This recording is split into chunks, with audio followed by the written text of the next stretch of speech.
नमस्कार दोस्तों, स्वागत है आपका मेरे YouTube चैनल पे। आज की हमारी कहानी है बुद्ध और चक्षुपाल। कहानी शुरू करें इससे पहले यदि आप चैनल पर नए हैं तो चैनल को लाइक, शेयर, सब्सक्राइब करना ना भूलें। तो शुरू करते हैं आज की कहानी।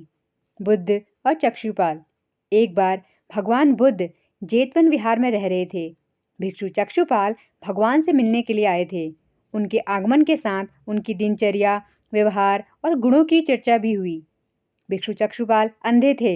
एक दिन विहार के कुछ भिक्षुओं ने कुछ मरे हुए कीड़ों को चक्षुपाल की कुटिया के बाहर पाया और उन्होंने चक्षुपाल की निंदा करनी शुरू कर दी कि उन्होंने इन जीवित प्राणियों की हत्या की। भगवान बुद्ध ने निंदा कर रहे उन भिक्षुओं को बुलाया और पूछा कि क्या तुमने भिक्षु को कीड़े मारते हुए देखा है? उन्होंने उत्तर दिया, नहीं। इस पर भगवान बुद्ध ने उन साधकों से कहा कि जैसे तुमने उन्हें कीड़ों को मारते हुए नहीं देखा, वैसे ही चक्षुपाल ने भी उन्हें मरते हुए नहीं देखा और उन्होंने कीड़ों को जानबूझकर नहीं मारा है, इसलिए उनकी निंदा करना उचित नहीं है। भिक्षुओं ने इसके बाद पूछा कि चक्षुपाल अंधे क्यों हैं?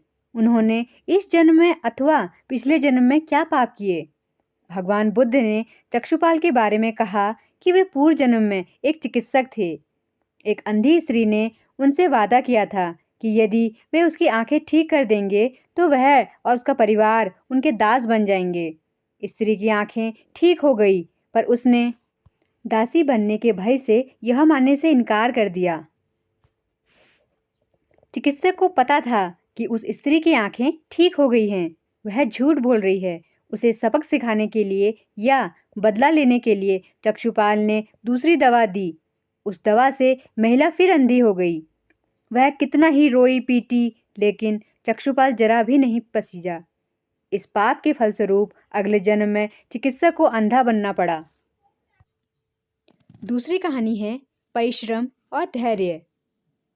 एक बार भगवान बुद्ध अपने अनुयायियों के साथ किसी गांव में उपदेश देने जा रहे थे। उस गांव से पूर्व ही मार्ग में उन लोगों को जगह जगह बहुत सारे गड्ढे खुदे हुए मिले। बुद्ध के एक शिष्य ने उन गड्ढों को देखकर जिज्ञासा प्रकट की, आखिर इस तरह के गड्ढे का खुदे होने का तात्पर्य क्या है? बुद्ध बोले, पानी की तलाश में किसी व्यक्ति ने इतने गड्ढे खोदे हैं।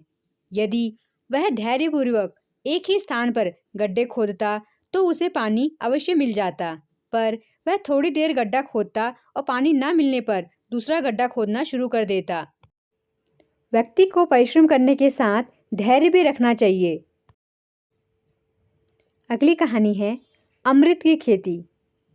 एक बार भगवान बुद्ध भिक्षा के लिए एक किसान के यहाँ पहुँचे। तथागत को भिक्षा के लिए आया देखकर किसान उपेक्षा से बोला, श्रमण, मैं हल जोतता हूँ और तब खाता हूँ। तुम्हें भी हल जोतना और बीज बोना चाहिए और तब खाना खाना चाहिए। बुद्ध ने कहा, महाराज, मैं भी खेती ही करता हूँ। इस पर किसान को जिज्ञासा हुई और वह बोला, मैं ना तो तुम्हारे पास हल देखता हूँ, ना बैल और ना ही खेती का स्थल। तब आप कैसे कहते हैं आप भी खेती ही करते हो? आप कृपया अपनी खेती के संबंध में समझाएं।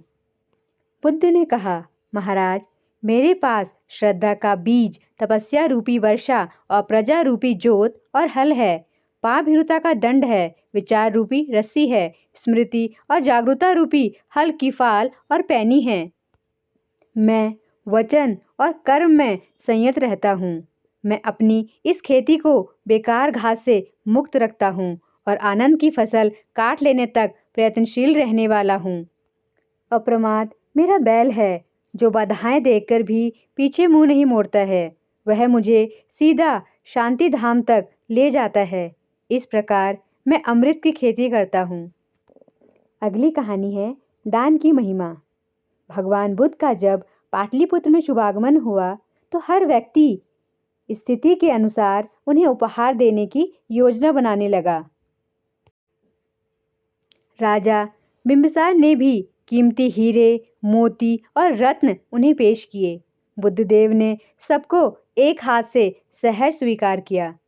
इसके बाद मंत्रियों, सेठों, साहूकारों ने अपने अपने उपहार उन्हें अर्पित किए और बुद्धदेव ने उन सबको एक हाथ से स्वीकार कर लिया। इतने में एक बुढ़िया लाठी टेकते वहां आई। बुद्धदेव को प्रणाम कर वह बोली, भगवन, जिस समय आपके आने का समाचार मुझे मिला उस समय मैं यह अनार खा रही थी। मेरे पास कोई दूसरी चीज ना होने के कारण मैं इस अधखाए फल को ही ले आई हूँ। यदि आप मेरी इस तुच्छ भेंट को स्वीकार करें तो मैं अहोभाग्य समझूंगी। भगवान बुद्ध ने दोनों हाथ सामने कर वह फल ग्रहण किया। राजा बिंबिसार ने जब यह देखा तो उन्होंने बुद्धदेव से कहा, भगवान क्षमा करें, एक प्रश्न पूछना चाहता हूँ। हम सब ने आपको कीमती और बड़े बड़े उपहार दिए जिन्हें आपने एक हाथ से ग्रहण किया, लेकिन इस बुढ़िया द्वारा दिए गए छोटे एवं जूठे फल को आपने दोनों हाथों से ग्रहण किया, ऐसा क्यों? यह सुन बुद्धदेव मुस्कुराए और बोले, राजन, आप सबने अवश्य बहुमूल्य उपहार दिए हैं, किंतु यह सब आपकी संपत्ति का 10वां हिस्सा भी नहीं है। आपने यह दान दीनों और गरीबों की भलाई के लिए नहीं किया है, इसलिए आपका यह दान सात्विक दान की श्रेणी में नहीं आ सकता। इसके विपरीत इस बुढ़िया ने अपने मुंह का कोर ही मुझे दे डाला है। भले ही यह बुढ़िया निर्धन है, लेकिन इसे संपत्ति की कोई लालसा नहीं है। यही कारण है कि इसका दान मैंने खुले हृदय से दोनों हाथों से स्वीकार किया है। अगली कहानी है जीवन मंत्र।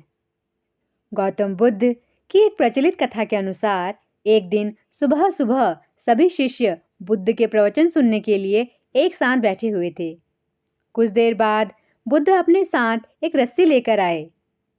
तथागत के हाथ में रस्सी देखकर सभी शिष्यों को हैरानी हुई। बुद्ध अपने आसन पर बैठे और उन्होंने रस्सी में एक के बाद एक 3 गांठ बांध दी। इसके बाद उन्होंने शिष्यों से पूछा कि क्या ये वही रस्सी है जो गांठ बांधने से पहले थी? इस प्रश्न के जवाब में एक शिष्य ने कहा कि तथागत, इसका उत्तर थोड़ा मुश्किल है। ये हमारे देखने के तरीके पर निर्भर करता है। एक तरह से तो रस्सी वही है, इसमें कोई बदलाव नहीं है। एक अन्य शिष्य ने कहा कि अब इसमें 3 गांठें लगी हुई हैं, जो कि पहले रस्सी में नहीं थी। इसे बदला हुआ भी कह सकते हैं। कुछ शिष्यों ने कहा कि वास्तव में मूल रूप से रस्सी वही है, लेकिन बदली हुई दिख रही है, लेकिन इसका मूल स्वरूप बदला नहीं है। शिष्यों की बात सुनकर बुद्ध ने कहा कि आप सभी सही बोल रहे हैं। अब मैं इन गांठों को खोल देता हूँ। ये बोलकर बुद्ध रस्सी के दोनों सिरों को खींचने लगे। बुद्ध ने पूछा कि क्या इस प्रकार रस्सी की गांठें खुल जाएंगी? सभी शिष्यों ने कहा कि नहीं, ऐसा करने से तो गांठें और ज़्यादा कस जाएंगी। इन्हें खोलना और मुश्किल हो जाएगा। बुद्ध ने कहा कि ठीक है, अब एक अंतिम प्रश्न, इन गांठों को खोलने के लिए हमें क्या करना होगा? शिष्यों ने कहा कि हमें इन गांठों को ध्यान से देखना होगा, जिससे हम जान सकें कि इन्हें कैसे लगाया गया है। इसके बाद हम गांठें आसानी से खोल सकते हैं। बुद्ध इस जवाब से संतुष्ट हो गए और उन्होंने कहा कि ये सही बात है। हम परेशानियों में फंसे रहते हैं और बिना कारण जाने ही उनका हल खोजने लगते हैं, जबकि हमें पहले समस्याओं के मूल को समझना चाहिए। जब समस्याओं की वजह समझ में आ जाएगी तो उन्हें सुलझाना बहुत ही आसान हो सकता है। उम्मीद है कहानियाँ बहुत पसंद आई होंगी आपको। कहानियाँ पसंद आई हो तो चैनल को लाइक, शेयर, सब्सक्राइब करना ना भूलें। And thanks for watching.